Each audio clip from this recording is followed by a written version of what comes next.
We're now up to Nightshade 3.0, and in 2.0, I said it was middle of the pack. In Nightshade 2.0, this video was 4 years ago in Season 5. Back then it had scopes, and so much has changed in the game since then. It's been so long, it hurts it a little bit. We now have it as strand, and that's a really good thing. More options for strand isn't opposed. But again, with it being away for so long, the game has moved on. Being strand is like the only favor that was given to it. I'm not saying that this is a bad weapon. It's actually quite nice. It has good stats, it has the correct perks to elevate it. And in the 3.0 version, I still believe it's right there in the middle of the pack. If you land 5 out of 5, it's going to be slightly above average. I'll go over that. So yeah, not a bad weapon, but I do have issues with it. In the Crucible, I don't believe it's quite able to take over a match dominantly, but it is good enough to compete. It's a fun little pulse. But with it being strand, it opens up some other things, especially in PvE. And that thing that it can do in PvE, the only word to describe it is neat. It's pretty neat what it can do. So we're coming back as a lightweight Nadir 450. So lightweight frame, widely loved frame. Nadir, sustained fire increases accuracy and range. That's a good trait. Great origin trait when it comes to the Crucible, but it also has Vanguard Vindication. Final blows grant a small amount of health. I'm going to start off with the Crucible, what it has to offer, things to be looking for, what it needs to compete in the current sandbox. I want to go through some things, and at the end I'll talk about PvE, and I think that PvE is the true calling for this thing, if it has one. Recoil direction starts at 56, not too bad. The high inherent aim assist of 68. It's got high inherent handling and reload speed to go along just with that lightweight frame. It feels good. The 33 range is on par with all the others, but there are some outliers, mainly the BXR. It doesn't have the lightweight frame, but the BXR is just a juiced up 450 RPM. So out of the gate, especially with that thing being craftable, I never got mine crafted, but I have a perpetual motion kill clip. It's really, really good. I wanted to get certain rolls on this thing to try and test out. Look at the synergy, just see how they fit. And they're okay. And I only say that because of what we have and what we've had. Because I'm going to give you some direct comparisons that I think just walk circles around this thing. Which is a shame. I've always liked Nightshade. It's almost a little iconic Destiny 2 weapon, right?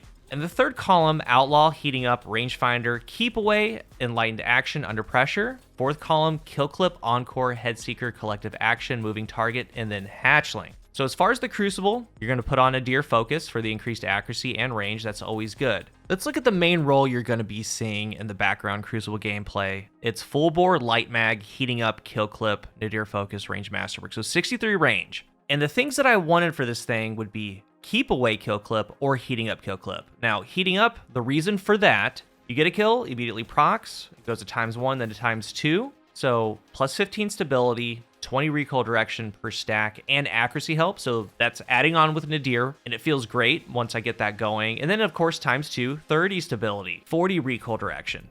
And that's paired with Kill Clip. Kill Clip's chainable now, wasn't way back when. So the idea is to get the range up, which I have, 63 range, that's 34.5 meters. The heating up accuracy paired with the stability is helping you land the Kill Clip beam shots. But I found the issue with it, really, I have full bore on this thing, I have range masterwork. The only other thing I could really have would be Keep Away. It's just not hitting as far as I need it to, even with Kill Clip fall off. So I was like, okay, I got the other role that I wanted. Let's try something completely different. This is full bore, range masterwork, light mag, keep away, encore, Nadir Focus. It gets to a point to where my 60 range goes to 70 with keep away, has the chance to go to 90 with encore if I get that up. In full force, it's 93 range, 76 stability. 39 meters of range fall off. That's really good for any pulse rifle. But I don't like the .87 base. Tier 6 to 10, which is most resilience in the Crucible, it's 7 crit, 1 body. So that's a lot of crits that you need landed, and going against Igneous Hammer, Sturm, other hand cannons, other pulses, like when you get flinched off, the TTK just plummets. And with a weapon like this, it kind of feels like you're starting to be in waters you really shouldn't be. Because all I could think, I mean, even if I do get to encore ×4, just souped up, I'm like, I really wish I had a messenger in my hands right now. So I quickly went away with that roll, and honestly, kill clip on these things is a bright spot because it goes to 34 per crit. You could 2 burst, and a 2 burst on these things, tier 9 and below, 0.53 for 6 straight crits. That's more like it. But with this roll, I'm like, well, I don't really have the range. So I was trying different things, and I do believe the main roll should be as high range as you can get with keep away kill clip. That's fine. But I started looking at my other ones. I mean, we'll take BXR away. One of my favorites in this class is Stay Frosty. And you're gonna laugh, something happened to my boy. Through a patch somewhere or another, this thing obtained some wild muzzle flash. It almost looks like a crystal is shattering as you're shooting it. And in the gameplay, like, I couldn't even see what I was aiming at. It was terrible. Hopefully they get that fixed. But this Stay Frosty, it is Encore kill clip, and I have 63 range. It also has Omelon fluid dynamics, so like the thing shoots so true. Full bore range masterwork flared magwell. When it's going full force, 83 range, 100 stability, hitting at 37.5 meters, this thing I think just walks circles around it. But then again, not everyone's gonna have a Stay Frosty like this. And then I brought out one of my other favorite ones, another absolute unit, Chattering Bone, kill clip headseeker, double damage perks, and which, by the way, in something like Checkmate right now, if you have this thing crafted, you can go Slideways Focus Fury. That's besides the point. But anyway, I was having so much fun with these 450s compared to Nightshade. That kind of solidified, I'm like, okay. It tells me for the Crucible, it needs a 5 out of 5, just right out of the gate. It needs max range with keep away kill clip, I think. Headseeker's gonna be okay. I don't think it's good at dueling in those depths with, let's say, an Encore keep away. I don't. Even dueling with keep away moving target. And when I started the video, I talked about, if you land that 5 out of 5, it's gonna be slightly above average. That's what I mean. Full bore, range masterwork, ricochet, keep away kill clip. Because the range that I'm dealing with right now, this heating up kill clip roll that you've been seeing, it does okay. Like I said, middle of the pack, nothing to really just take over a match or gunfights. Whereas something like a really high range battler with Killing Wind, getting to 80, 100 range, or that Encore kill clip or kill clip headseeker with the forgiveness, they're just so much better. With it being strand, yeah, it's gonna go with all of your strand subclasses if you can make that work. And to bring up again the very beginning of the video, strand being a saving thing for it, the favor for it. There's only 2 total strand pulse rifles in this game. It's Nightshade and Different Times. And Different Times has heating up Headseeker. I covered it in a video not too long ago. And again, what's really nice about Headseeker on rapid fire frames is just keeping the damage up, gaining all that aim assist and damage. So to close out the PvP section, yes, the second ever strand pulse rifle, I do think it needs to be 5 out of 5 to be slightly above average. If not, it's middle of the pack, and that's fine too. It's a fun weapon to run around with. I think so, at least. I think that kill clip is key to get the 2 taps to keep the lethality and ease of use going compared to all the absolute unit of weapons that it's going up against. And it's going to shine the most if you pair it with your strand subclass and get it going with strand some way, somehow. Now, as far as PvE, what I think's really, really cool, I think that the main draw is Hatchling. Precision final blows or rapidly defeating targets with non-precision weapons spawns a threadling at the target's location. So what I think is neat is that this has Vanguard's Vindication. And any weapon that has Vanguard's Vindication, and I had it written down, we just had the bow. Final blows of this weapon grant a small amount of health.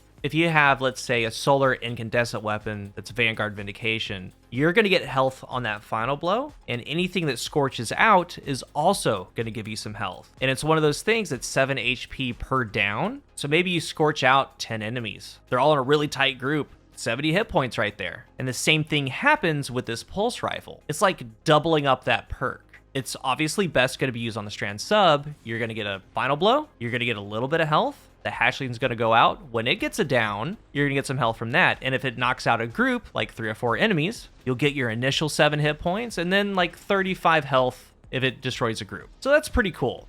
And again, that's with all Vanguard Vindication weapons that have a secondary trait. Ideally, I'm going to continue turning in these Ingrams to try to get this roll. I want Enlightened Action Hatchling because this thing's reload speed is pretty good. It's decent. And in this gameplay right here, I have Enlightened Action moving target, but I have an extended mag just to show how good Enlightened Action can be. My reload stats at 38, but as I start getting kills, very noticeable. I put on ricochet rounds, it goes from 38 to 58. So you just spray things, you're gonna get a fast reload, you're gonna get health, Hatchling's gonna get downs, you're gonna get health. It just works out. I do believe that Nightshade does have some play in PvE because of this interaction, solely because of this interaction, especially when there's modifiers where you can't get health regen or health bumps. Otherwise, for PvE, I know a lot of players out there like collective action. I'm not that big a fan of it. Getting those elemental pickups, and in this case, strand tangles, 20% more damage. You can keep it up a good amount, but I'm like, kill clip's right there. I'm gonna be killing things anyway.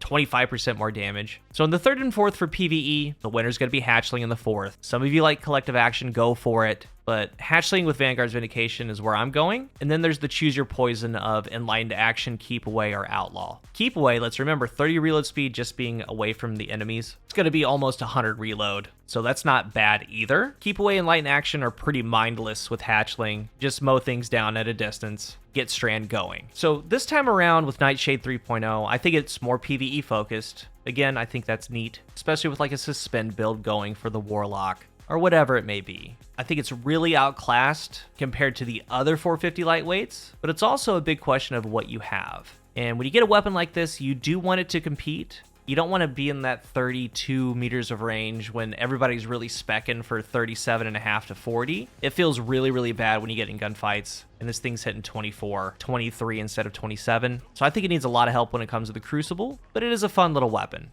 When you open up those Ingrams, and again, you get it through the Red War weapons, there's about 4 of them there, I believe. Roll the dice, see if you get some Nightshades, see what you come up with. The second ever Strand Pulse, Vanguard Vindication, it's a little bit harder than the rapid fire, a little bit further than the rapid fire, so it might be worth your time.